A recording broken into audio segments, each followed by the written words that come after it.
Hello, dear students. Good morning to all. I am your geography teacher Pratibha Badguzar, going to teach you lesson number 9, Life in the Temperate Grassland. Just as a forest can be defined as the place where trees are the main type of vegetation, grassland can be defined as a region where grasses from form the dominant type of plant life. Grassland make up almost a quarter of the total land surface, means one fourth of the land surface covered by the grass. The types of plants that are like as a that types of plants that grows here greatly depends on what the climate and soil are like, as climate plays an important role in the formation of grassland. It is generally used as a basis to divide the grassland into two broad categories, those that occurs in the temperate region and those that occurs in the tropical region. So today we are going to learn about the temperate region. In the temperate region we find the types of grasslands in the world are present: steppe, prairies, pampas and vales. These are the temperate region grassland which is located near to the temperate or the equator. So first we will going to learn in detail about the prairies. Where are the prairies located? The temperate grassland of North America are known as the prairies. It is a region on flat, gently sloping or hilly land. Okay, prairies are only found in the interior of the North America. They are in this state. We found the states in that: Kansas, Nebraska, Iowa, Oklahoma, South and North Dakota, and Illinois. Prairies is also found in these areas of Canada, Alberta, Saskatchewan, and Manitoba. These are the places where we found the prairies temperate grassland. Also, we are going to know that prairies are treeless but near the low-lying plain, flanking river valley, woodland can be found. Tall grasses up to mid, up to 2 meter height dominates the landscape.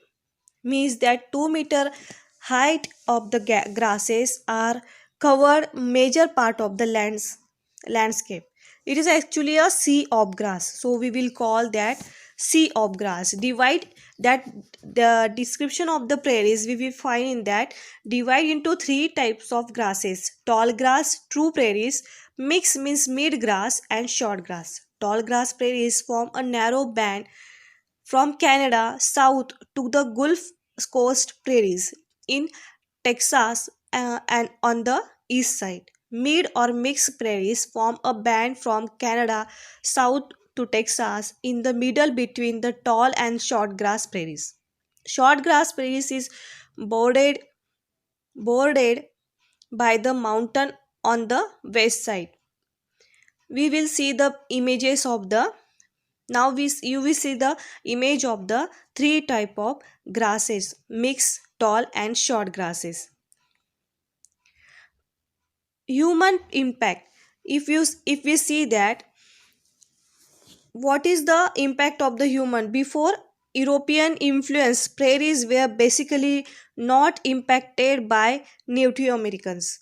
Due to modern agriculture and urbanization, experts estimate 70 to 95% of the native prairies have been converted to other uses. Now we will see that the prairies are bound by the Rocky Mountain. The North America land is bound by the Rocky Mountain in the west and the Great Lakes in the east. Look at the map of North America. You can see that the prairies cover parts of United States of America and the parts of the Canada. In USA, the area is drained by the tributaries of Mississippi, and the Canadian prairies are drained by the tributaries of Saskatchewan rivers. Okay, now we will going to learn about the flora of the prairies. Before that, Flora, I want to explain about the climatic condition of the prairies. Being located in the heart of continent, the climate is of continental type with extreme temperature. The summer are warm with temperature of around 20 degrees Celsius, while in winter minus 20 degrees Celsius has been recorded in Winnipeg, Canada. In winter, a thick blanket of snow covered this region. The annual rainfall is moderate and is ideal for the growth of grass. Due to the absence of the north-south barriers, a local wind Chinook blows here. We will found that the name of the wind is Chinook, which blow into the winter, therefore raises the temperature within a short time. The increase in temperature result in the melting of snow, making pasture land available for grazing of animals. Now we are going to learn about the flora of the prairies. Native grasses have been nearly replaced by agriculture crops.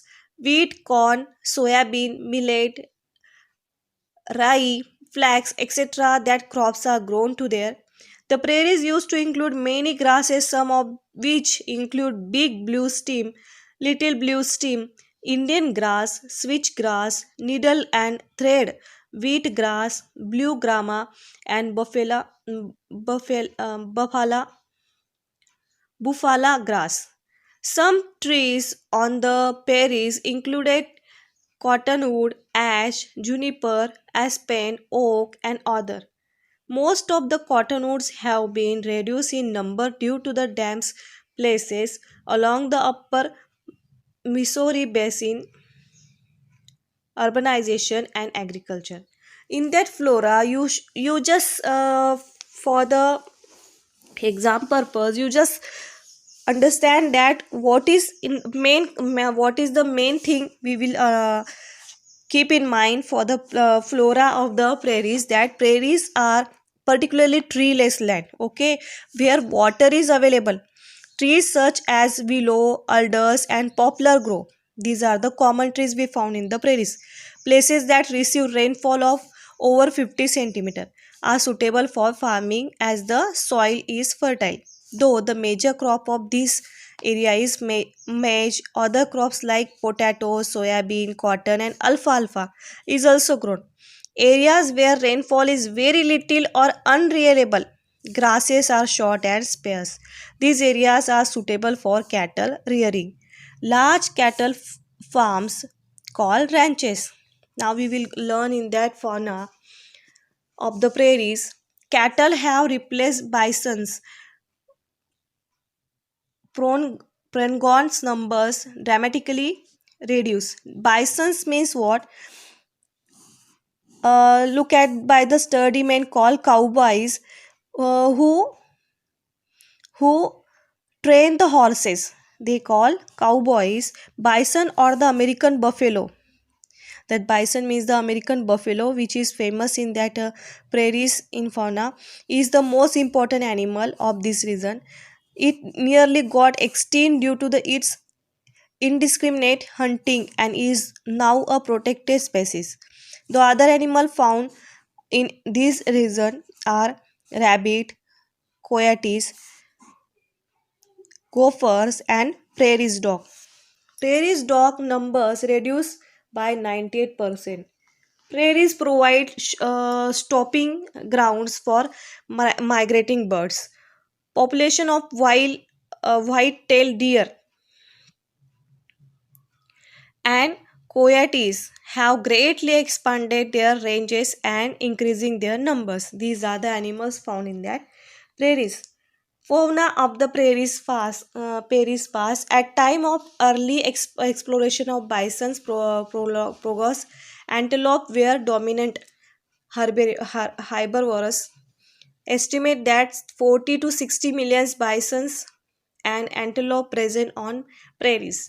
Also habitat for small mammals, prairie dogs, jackrabbits, ground squirrels, gophers, and voles.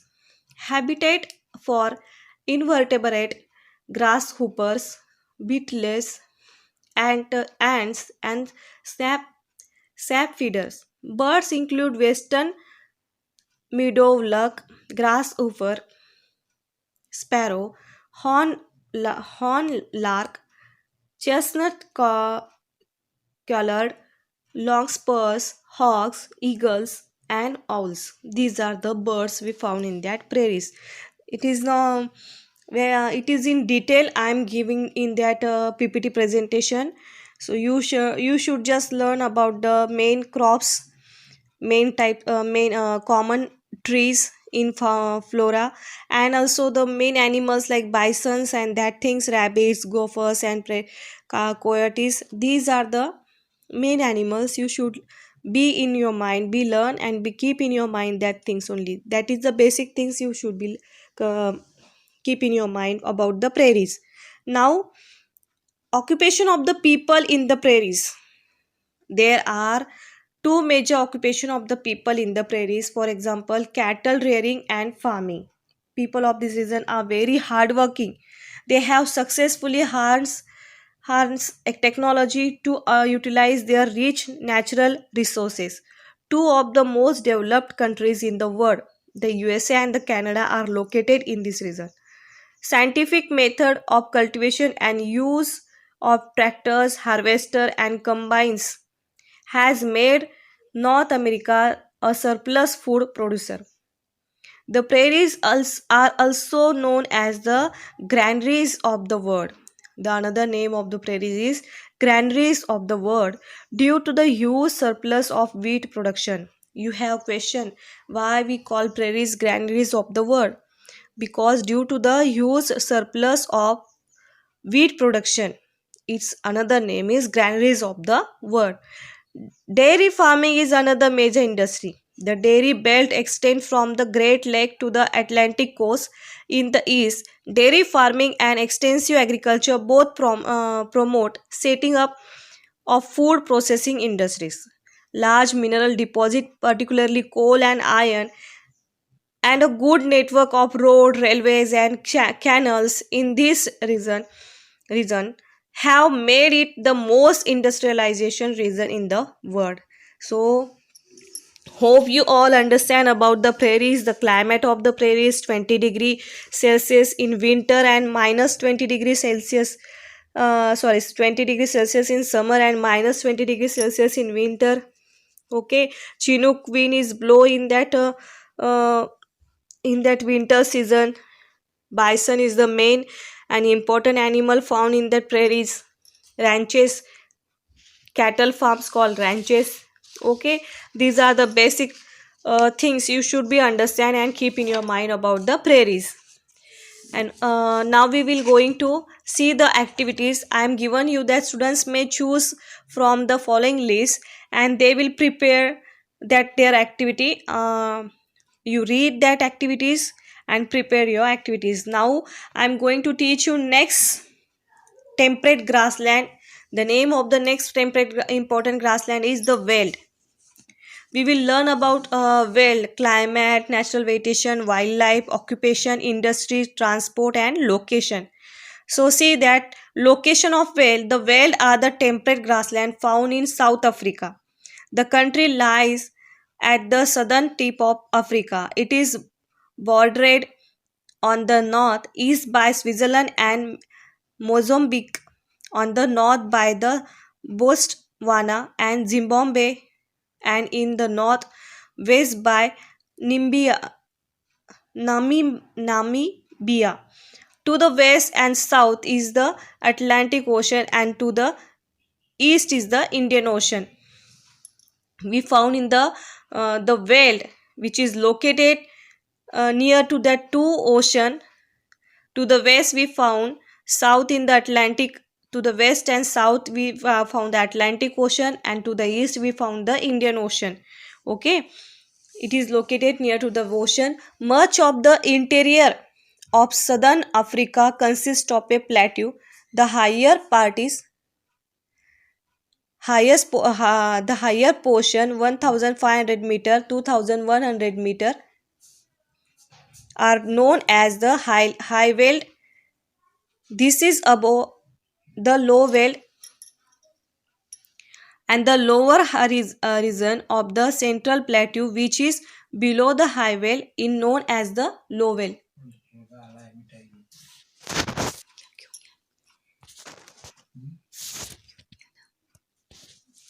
South Africa lies in the warm temperature. Now we will going to learn about the climate of the vale.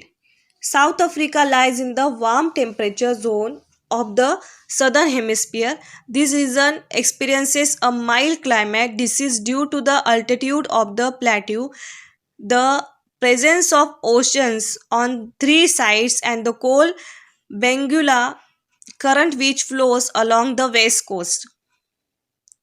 In the high vale, the summer are warm and wet, and the day temperature reaches up to 22 degrees Celsius. Now in the summer, same in the prairies we found that 22 degrees Celsius temperature in summer and minus 20 degree Celsius temperature in winter. Now same we have in the world. Okay, but most of the rainfall occurs during the summer, and it decreases from south to north and also from east to west. The winters are cold and dry, and the temperature vary from 5 degrees Celsius and 10 degrees Celsius. July is the coldest month. Rainfall is scanty and drought can occur during June and July and August. See the climate of the whale. Okay, now we will going to learn the climate whale fire. Whale fires are common in South Africa. They frequently causes emergencies and often grow to disasters proportions. They occur naturally by lightning. Climate condition and vegetation in the whale. They enjoy mild climate. The summer are warm and wet, while the winters are cold and dry. Often the night temperature falls to freezing level. See, at the night we found the freezing level of the temperature. Major share of the rainfall occurs during the summer. In summer season, there will be the rainfall. Okay, the summer season occurs which decreases from south to north and also from east to west. Because of the semi-arid climate condition, there are limited forests in South Africa. The major part of the vale, particularly the high vale, is covered with grasses. These are known by the name of temperate grassland. This is an area of broad level stretch of both tall and short grasses and bushes. Now we will going to see the next topic of the vale is main crops in the vale. Which crops is grown in that vale? In that flora, we found that the vegetation cover in sparse grasses dominate the landscape. Red grass grows in bush veld, and in the high vales, acacia and marola are seen to be growing. Okay, the various crops like maize, fruits, tobacco are grown here in plenty. Maize in the cheap cash crops, and large quantity of maize is exported. Okay, now we will see the natural vegetation of vale, means flora and fauna. There are limited forests in this region due to semi-arid climatic condition. A major part of the plateau is covered with grass. Red grass grows in bush vale. Acacia and mural grows in the high vale. These are the two type of grass. Okay, the bushlands and grasslands in the high vale have one major handicap. The elevations of the grazing land is between 1000 meter and 2000 meter. This result in frost for a period of about 100 days in a year. Now we will see that wildlife of the vale. The animals of the vale are primarily lion, leopard, cheetah and kudu. These are the animals found in that vale. The high vale occupation. Next point is occupation. It is important for you. Okay, so everyone be listen it carefully and read it carefully. Occupation of the people in vale. The high vale has Both tall and short grasses and bushes, trees are only found on the higher altitude and along the banks of rivers. The soil is not fertile, thus, the vale is more suitable for cattle rearing than the cultivation of plants or for the agriculture. Though grassland have ideal condition for cattle and sheep rearing, cattle are reared in the warmer and wetter eastern part. They are reared for milk and meat. Creameries make butter and cheese for domestic needs as well as for export. Now we see the occupations. The cultivated crops are maize, wheat, barley, oats, tobacco, sugarcane, cotton, and potato. Frozen meat and bees are mainly exported to the countries of southern Europe. Sheep rearing is the main occupation in the vale. Sheep are reared for the productions of wool. The sheep are of fine quality and consist mainly of the merino breed. The Angaro goats yield mohair and leather. Vale is rich in minerals, so mining was also an occupation of the people in Vale. People of the Vale. Occupation of the Vale, we found that Angaro goats and merino goats of this region are known for their fine quality of wool. Industries in Vale. The Vale is rich in minerals. Gold is found in the Witwater stand. Witwater stand. The mining of gold and diamonds have attracted the European to South Africa. The discovery of iron and steel industry. Johannesburg, the gold capital of the world, is an important industrial and commercial central. Kimberley is famous for diamond. So I hope you all understand the prairies and the vale, the climate, flora, fauna, and the people of that prairies and the vale. And you will be read that lesson carefully, and please like and subscribe my channel, and give me comments what you